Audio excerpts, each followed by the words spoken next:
Hola, estás escuchando Democracia en Blanco y Negro, un espacio en el que nos ocuparemos de debatir acerca de las ventajas y las desventajas de la democracia, sus vicios y sus virtudes, su proceso de auge y posterior desconsolidación. Mi nombre es Alejandro Trapé, soy economista y vivo en la ciudad de Mendoza, en la República Argentina. En cada una de nuestras entregas contaremos con la calificada opinión de Carlos Martínez Cinca, que es abogado y doctor en filosofía y reside también en Mendoza, República Argentina.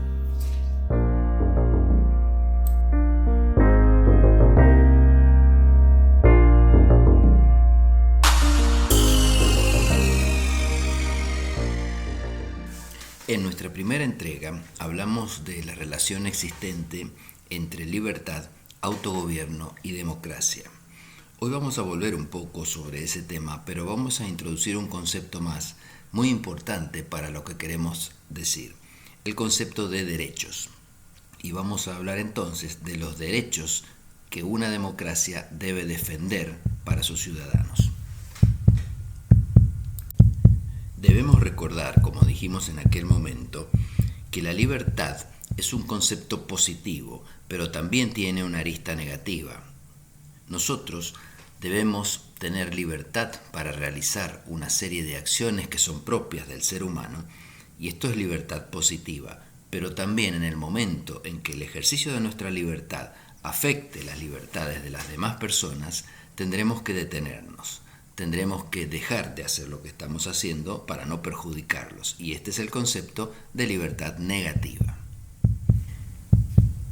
Para que la vida en una comunidad funcione adecuadamente, las libertades deben estar tuteladas por derechos.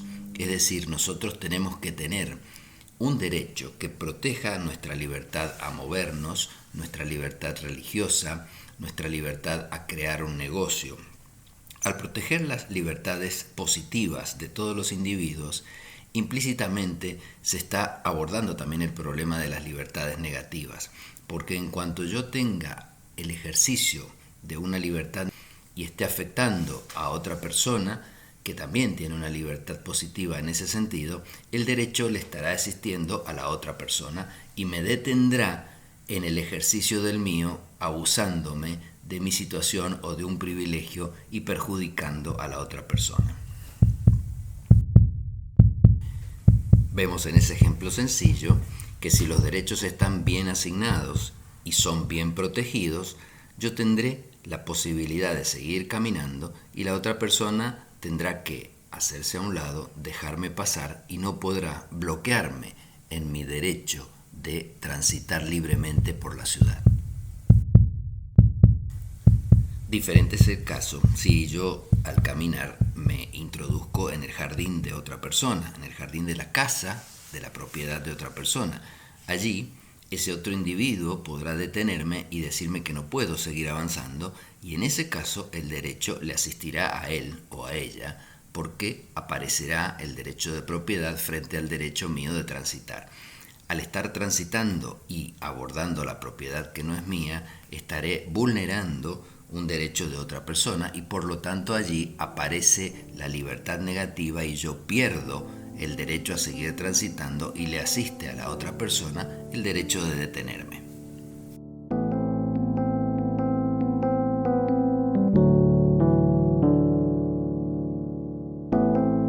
Cuando se plantean estos temas, inmediatamente surge la pregunta de dónde provienen estos derechos, es decir, ¿cuál es la fuente de estos derechos? ¿Por qué tengo yo derecho a algunas cosas y otras personas tienen derecho a otras?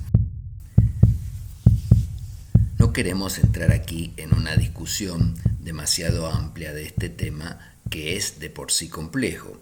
Simplemente digamos que la persona tiene algunos derechos que le caben y le corresponden por el solo hecho de ser personas.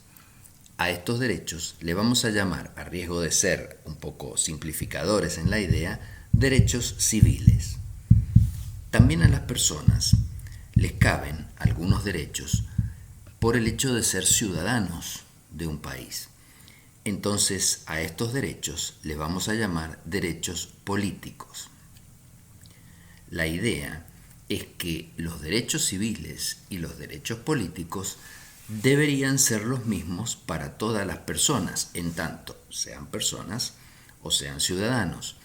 Entonces no puedo excluir de esos derechos a algún grupo de individuos por el hecho de su raza, de su religión, de su sexo, de su edad, porque en ese caso estaría cometiendo una discriminación, estaría impidiéndole a alguna persona que es persona ejercer derechos civiles o a algún ciudadano que es ciudadano ejercer derechos políticos.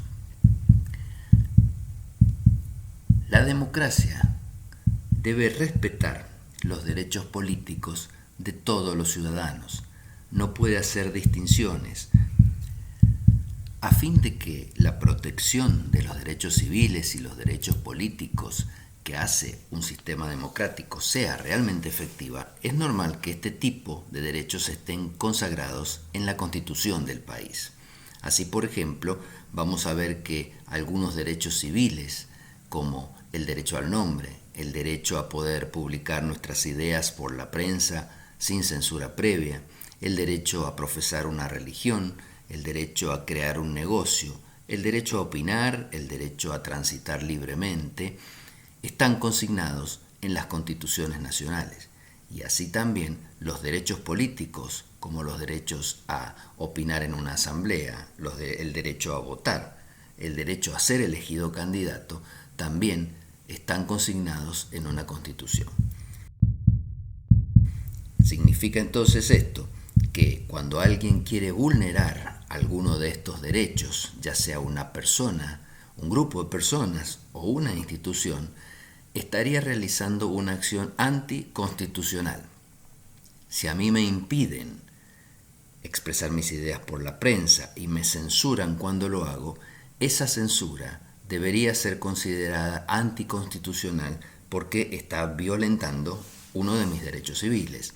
Y si a mí me impiden votar en una elección, también es anticonstitucional porque está violentando un derecho político.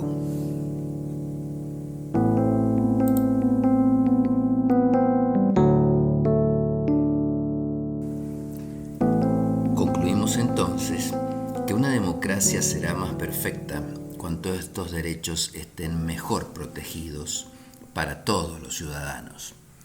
E irá siendo menos perfecta, se irá deteriorando a medida que una persona o un grupo de personas comiencen a interferir los derechos de los demás y a reducir la posibilidad de que los ejerzan. Y a medida que vaya aumentando el número de derechos que son vulnerados, esa democracia será más débil. Y en un caso extremo, en donde todos esos derechos fuesen totalmente vulnerados para todas las personas, estaríamos en un caso de totalitarismo absoluto. Hemos encontrado así una buena medida para la calidad de la democracia que tenemos. ¿Hasta qué punto ese régimen democrático nos garantiza el pleno ejercicio de los derechos políticos a todos? Atención, hay que tener en cuenta que las limitaciones que se pongan a nuestros derechos pueden ser explícitas, es decir, que directamente nos digan usted no puede ejercer este derecho, o también, lo más peligroso, pueden ser implícitas, que no nos digan que no podemos ejercer nuestros derechos, pero que nos vayan poniendo trabas para hacerlo o nos vayan engañando respecto de ese ejercicio, y cuando creemos que tenemos la posibilidad de ejercerlo plenamente, en realidad lo estamos ejerciendo en forma restringida o solamente estamos pudiendo hacer valer una parte.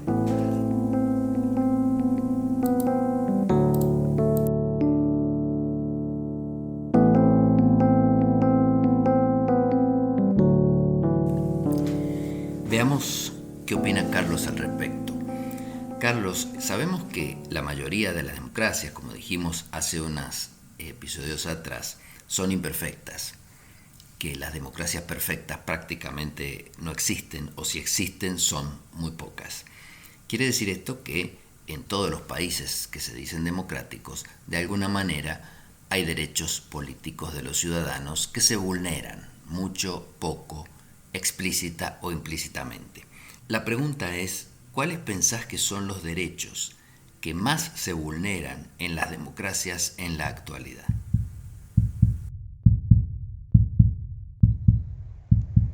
Los derechos políticos son, no me cabe duda, Alejandro, el núcleo, el corazón de una constitución democrática. Vos sabés que hay clases de derechos o generaciones de derechos, los derechos civiles por un lado, los derechos políticos, los derechos sociales y los llamados derechos de tercera y cuarta generación que nuestra constitución incorporó en el año 94. Pero no cabe duda que los derechos políticos son los que están más cerca del corazón mismo de la constitución y generalmente cuando se vulneran esos derechos tenés la pista, el talante antidemocrático, autocrático, fascista o totalitario del gobierno que los vulnera, porque son los primeros que se atacan. La pregunta es ¿por qué? Justamente, porque se está vulnerando el corazón, la esencia misma de la democracia.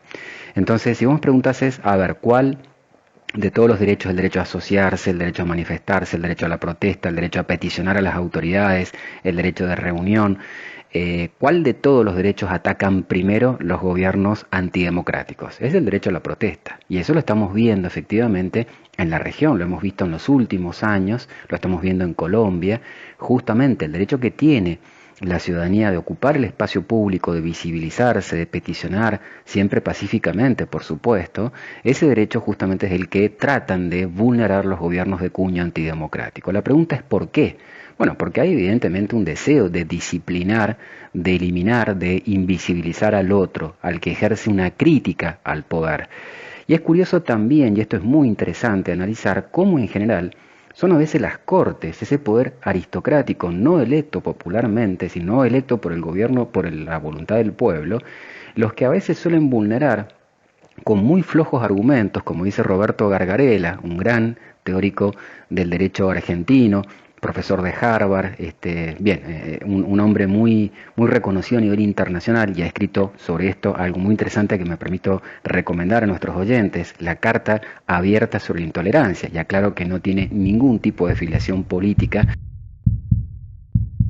Bueno, este filósofo dice expresamente que son las cortes normalmente las que con flojos argumentos suelen hacer un juego incluso mucho más antidemocrático que los gobiernos populares o los gobiernos electos por la voluntad popular, porque ellos en nombre de un supuesto conflicto de derechos, de los límites en el ejercicio de los derechos, suelen vulnerar este derecho a la protesta sin dar mayores razones. Ahí donde justamente se está vulnerando la esencia misma de la democracia, que es el derecho a manifestarse, a protestar, a peticionar a las autoridades, debe haber un esfuerzo mucho más serio, más profundo de parte de las Cortes, que tienen la última palabra en nuestro sistema acerca de cuál es el límite de esos derechos para justamente evitar su conculcación. Te pongo un ejemplo, en general el Tribunal Federal Alemán, el Tribunal Superior Alemán, cuando ha tenido que resolver estos conflictos de derechos, por ejemplo el derecho a la intimidad que toda persona tiene, el derecho a la información pública que tiene en general la ciudadanía, cuando los medios revelan aspectos de la vida privada de los gobernantes, hay un conflicto de derechos. El conflicto entre el derecho a la intimidad del gobernante, como cualquier persona, y el derecho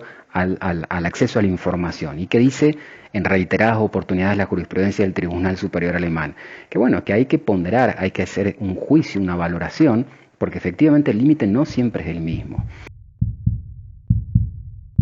Bueno, concretamente en relación al derecho a la protesta, si bien en un entorno político muy diferente al que nosotros tenemos en América Latina, justamente dice uno de los derechos más importantes que hay que vulnerar es este derecho a la protesta, a la manifestación, porque lo contrario supondría avanzar en un camino peligroso que Alemania ya transitó antes de la Segunda y durante la Segunda Guerra Mundial, durante el Tercer Reich, que es justamente el gobierno totalitario, fascista, de derecha, que lo que busca es eliminar el disenso.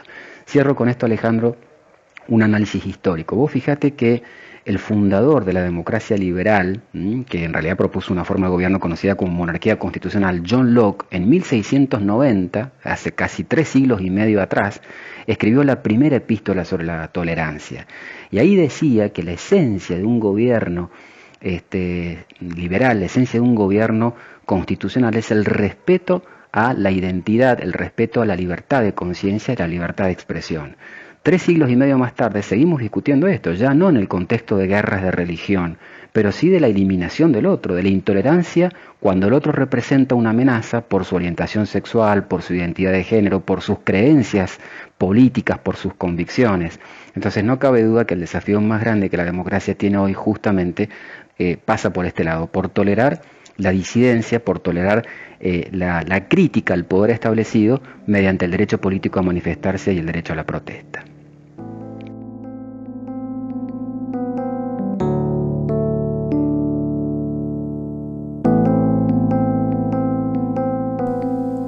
Claro, y en este tema del derecho a la manifestación y a la propuesta se ve muy nítidamente el tema de las libertades positivas y las libertades negativas, porque a menudo se hace abuso del derecho a la protesta y se incurre en algunos excesos, ¿no es cierto? En cortar calles, impedir a la gente que se movilice, impedir a la gente que salga de una empresa o entre a una empresa. Es decir, se entiende que esto siempre se hace en el marco del respeto por los derechos de los demás. Por supuesto, Alejandro, la ley no ampara el ejercicio abusivo de los derechos y se entiende por ejercicio abusivo aquel que contraría el fin, va en contra del fin que la norma contempló cuando reconoció un determinado derecho. Cuando la Constitución le reconoce a los ciudadanos el derecho a manifestarse, a peticionar a las autoridades, a organizarse, es un derecho que está comprendido dentro de un marco general de respeto justamente a los bienes, la integridad y las personas. Por eso estamos hablando de un Estado de Derecho, de modo tal que todo derecho a la protesta tiene que ser ejercido en el espacio público pacíficamente, sin agredir, porque de lo contrario estaríamos en un estado de naturaleza, como dice Hobbes, donde el hombre se transforma en un lobo para el hombre. Así que eso, ni quede dudar, el ejercicio de todo derecho, y especialmente el derecho a la protesta, siempre en un marco pacífico.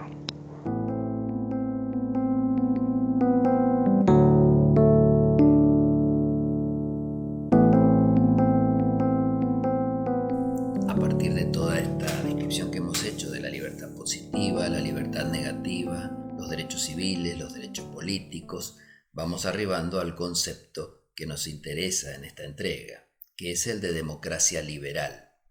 La democracia que consagraron en su momento las revoluciones importantes del siglo XVIII, como la revolución de la independencia de los Estados Unidos o la revolución francesa, y que es el tipo de democracia que respeta este tipo de libertades y derechos de las personas. La democracia liberal es aquella que se enfoca en las libertades.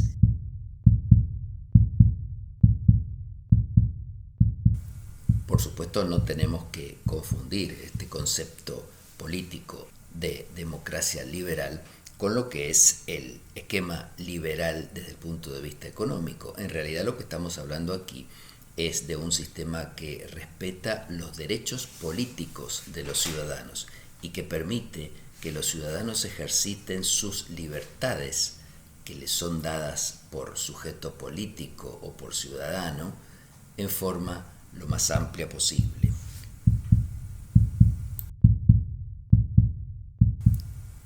Para terminar, y tal como nos decía Carlos hace un rato, le queremos dejar una inquietud. Pregúntese hasta qué punto en su país se tolera el ejercicio de sus derechos políticos y, lo que es muy importante, hasta qué punto se los vulnera en forma explícita o en forma implícita, porque cuando se los vulnera en forma explícita usted se da cuenta inmediatamente, pero cuando se lo hace en forma implícita usted tarda en darse cuenta. Probablemente nunca se da cuenta si no se lo dicen o si no viaja a otro país en donde realmente esos derechos puedan ejercerse plenamente. Cuando lleguemos a la conclusión de que hay impedimentos implícitos que no podemos visibilizar claramente pero que están para el ejercicio de nuestros derechos políticos, estaremos frente a una democracia que se va deteriorando, pero peor aún, estaremos frente a una democracia que creemos plena, pero que realmente no lo es.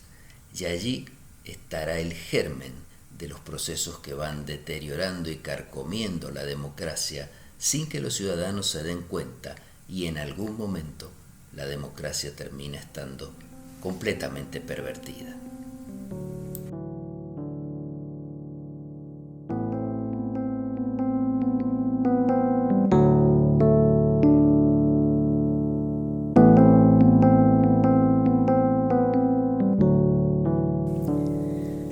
Muchas gracias por tu participación, Carlos, y a partir de lo que hoy hemos conversado, han quedado varias puertas abiertas para seguir indagando.